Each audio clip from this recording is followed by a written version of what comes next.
Assalamualaikum warahmatullahi wabarakatuh. Selamat pagi anak-anak. Hari ini kita akan belajar tema 2, subtema 3 dengan muatan pelajaran IPS. Tugas kalian adalah merangkum materi dalam video berikut. Materinya adalah tentang manfaat kemerdekaan bagi kesejahteraan bangsa Indonesia. Jadi setelah Indonesia merdeka pada 17 Agustus 1945, banyak sekali hal-hal baik yang datang. Yang pertama, setelah kemerdekaan, seluruh rakyat Indonesia berhak memperoleh pendidikan yang layak. Pendidikan yang layak bagi semua golongan merupakan salah satu tujuan bangsa Indonesia. Dalam bidang ekonomi, setelah merdeka, perekonomian Indonesia berhasil dikuasai oleh negara. Pemerintah mulai memperbaiki perekonomian bangsa Indonesia, dan rakyat Indonesia dibebaskan untuk melakukan kegiatan ekonomi untuk meningkatkan kesejahteraannya. Setelah merdeka, setiap rakyat Indonesia memiliki hak dan kewajiban yang sama. Kemudian meningkatkan kesejahteraan rakyat merupakan tanggung jawab dari pemerintah. Misalnya dengan membuka lapangan pekerjaan untuk mengurangi pengangguran dan mendukung program pemerintah. Namun, perekonomian Indonesia pada awal masa kemerdekaan keadaannya cukup buruk. Hal ini disebabkan oleh beberapa hal. Yang pertama adalah pemerintah Indonesia belum dapat mengendalikan persebaran uang Jepang dan juga terjadinya inflasi. Selain itu, Belanda melakukan blokade atau menutup pintu keluar masuk perdagangan Indonesia. Alasan Belanda melakukan blokade yang pertama adalah mencegah masuknya peralatan militer ke Indonesia. Kemudian yang kedua, mencegah agar hasil kebun Belanda tidak keluar dari Indonesia. Yang ketiga, melindungi bangsa Indonesia dari tindakan-tindakan bangsa lain. Di sini dimaksudkan Belanda tidak ingin ada negara-negara lain yang datang ke Indonesia untuk membantu atau bekerja sama. Namun, pemerintah Indonesia tetap melakukan berbagai upaya untuk meningkatkan kesejahteraan pada masa awal kemerdekaannya. Upaya yang pertama adalah dengan mengadakan konferensi ekonomi. Konferensi ekonomi ini dilakukan 2 kali. Konferensi ini dihadiri oleh para cendekiawan, gubernur, dan para pejabat lainnya yang bertanggung jawab langsung mengenai masalah ekonomi di Jawa. Konferensi ini dipimpin oleh Menteri Kemakmuran, yaitu Insinyur Darmawan Mangunkusumo. Konferensi ekonomi pertama digelar pada Februari 1946. Yang dibahas pada konferensi ekonomi pertama adalah masalah produksi dan distribusi makanan.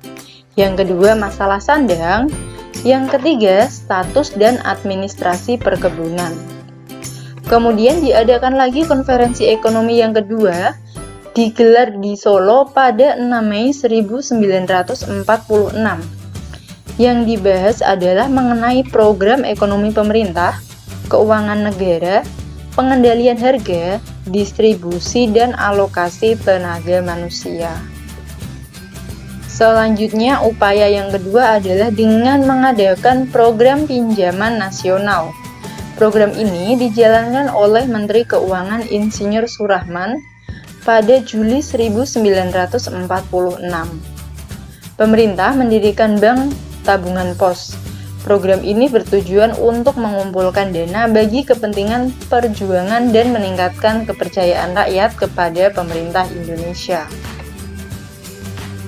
Yang ketiga adalah membuat atau Badan Perancang Ekonomi yang biasa disebut juga dengan Planning Board.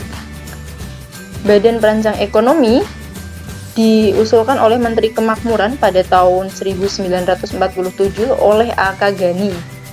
Badan ini bertugas untuk menyusun rencana pembangunan ekonomi.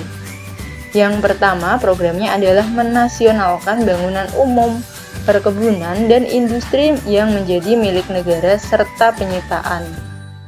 Yang kedua, bangunan umum milik asing akan dinasionalkan dengan pembayaran ganti rugi. Yang ketiga, perusahaan milik Jepang sebagai ganti rugi terhadap Indonesia.